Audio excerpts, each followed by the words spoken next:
going on YouTube, and welcome back. Today I'm going to do my third HGA reveal.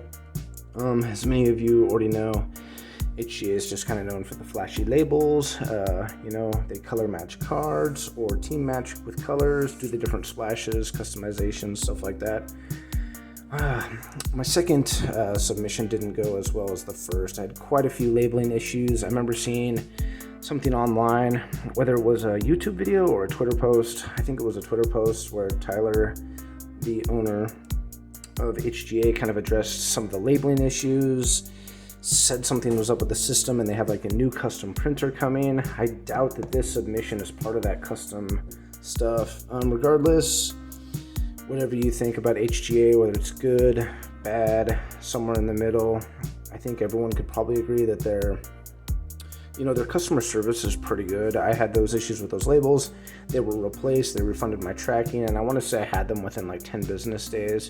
But it just seems with the quality control could be improved quite a bit. There's been some slabs I've seen online where people have sent in and received their cards, and what came back was there's like hairs in them or cracks or even damage to a card. It was a hockey card, I can't recall, so I don't want to speak on things entirely that I don't know, but these are just things I've seen on Twitter and various forums. So I've personally had good experiences with HGA. I don't send anything like super high dollar value to them. I happen to break some boxes or receive things that I got in breaks or bought. I'm like, hey, this would look cool in an HGA slab. I know the resale value isn't as high as maybe Beckett or PSA, but I still think there is a decent amount of resale value out there.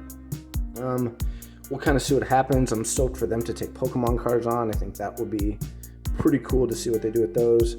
This order here, so does my third one. I think it's a 4-card order. I've got 2 more there right now, so I've actually had some pretty good luck with that lottery system that they have in place. I know a lot of people are pretty frustrated by it.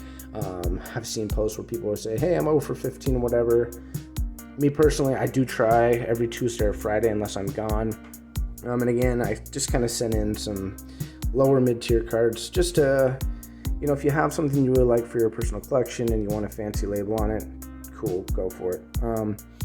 The last thing I would say is they seem to be pretty understanding when it comes to, meeting deadlines. So every time that a deadline has passed, they have given me a pretty decent refund. So like I said, customer service is good, but no more talk. Let's just get into the cards. I'm going to kind of slowly see what we got going on here. That looks like the top of a card, so I'm going to do it from the bottom. I have no idea what these grades are.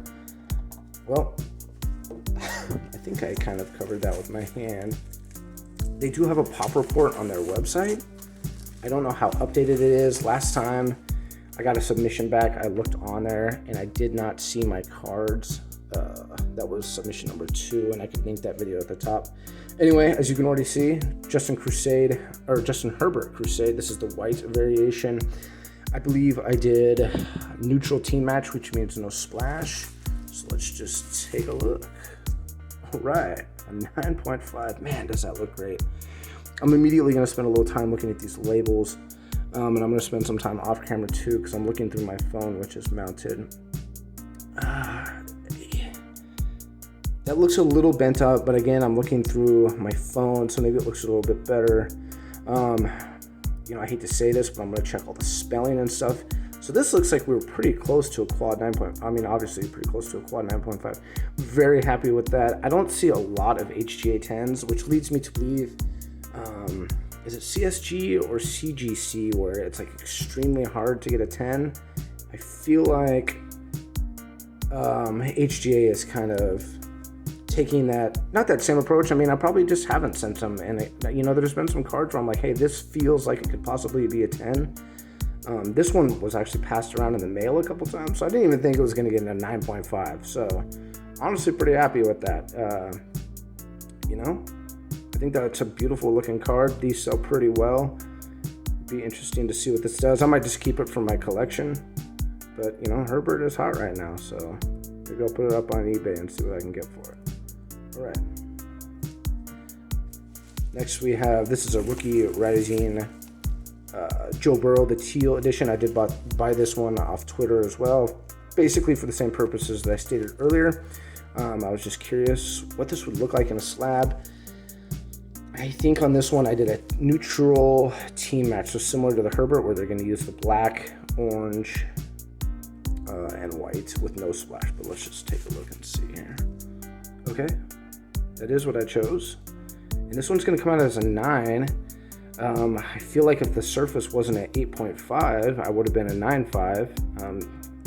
This might actually be my first card from them that has received a 10 and something. Labels look pretty good.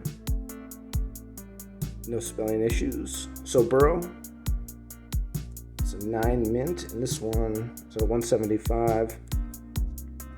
Pretty nice looking card. Pretty stoked with that. Obviously, you'd like to see a 9.5. I don't never expect to get a 10, seeing how impossible it feels to get a 10, which is okay. I don't think you want a bunch of 10s floating around there, but hey, not bad. So let's do this. 5 and 9. Okay. Now this one, I could have sworn I did the splash on, so I don't obviously sound super thrilled about it. Let's take a quick look at these labels up here. Looks pretty good. The corners just feel funky on the right side to me on all 3 of these cars. So this is a Henry Ruggs, obviously auto of 25. I could have sworn I did the splash, but nonetheless, the black, the silver, or gray, whatnot, and the pink from the variation is pretty cool.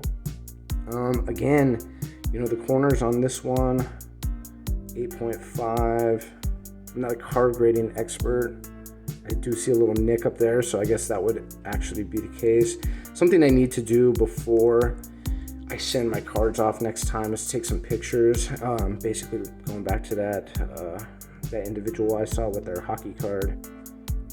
Pretty big bummer. Yeah, and this one the autograph is a 10, so I'm not sure that ups the value at all, whether it's a 9 or a 10 on the autograph, but this is a sweet looking card. Would have obviously liked to see a 9.5, but looks like the corners held me back there. Even if I would have got a 0.5 higher, it feels like I would have been a 9.5 if those corners hit a 9. Lastly, I believe this is a Drew Brees Gold, also from Rookies and Stars. As you can see, I open a ton of Rookies and Stars. For multiple reasons, I actually just really like the way that the cards look. I know that the resale isn't as high as, say, Prism Mosaic Select. Probably a mid to low tier product, but I just love the way they look. So this is a gold Drew Brees out of 10. This one I know for a fact I did splash on because I thought it'd be cool to see a gold splash on the side. Obviously, we're hoping for a 9.5 or a 10, but let's take a look. All right. Hey, happy with that. And pretty damn close to getting 10s, I'm sure. I think I've seen some HGA cards hit, like if you hit 2 10s and 2 9.5s, you do get a 10. Happy with it though. Like I said, you know, just a mid to low tier card that I thought would look cool in an HGA slab. As you can see, some corner issues there, so I'm gonna inquire about these as well. I don't like to be nitpicky or complain, but you know, I do 10-day turnarounds and it comes out to be $250, $275 a submission. You would expect it not to look like that. So anyway, Drew Brees at a 10, like I said.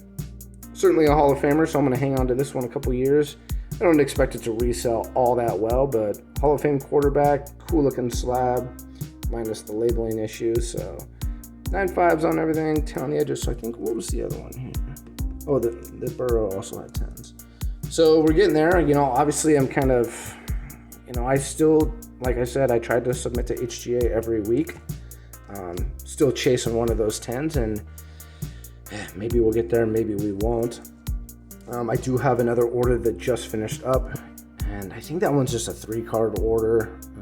Another Herbert, I think a Tua, and maybe a Josh Allen, and then I got some basketball there that just got delivered a couple days ago. So pretty stoked to get my first basketball submission back from them. Anyways, thanks for stopping by, guys. Let me know what you think. What's your favorite out of these 4? I'm pretty happy with all of them, to be honest. Minus the right side of the labels. I don't know if they're hand cutting them, machine cutting, what's going on. Hopefully with that new machine that Tyler spoke of, we'll fix some of the issues. Wanted to pick that one up again. I thought I saw something in there. Anyway, let me know in the comments what your favorite cards are, or if maybe you don't have one. Maybe you don't like HGA.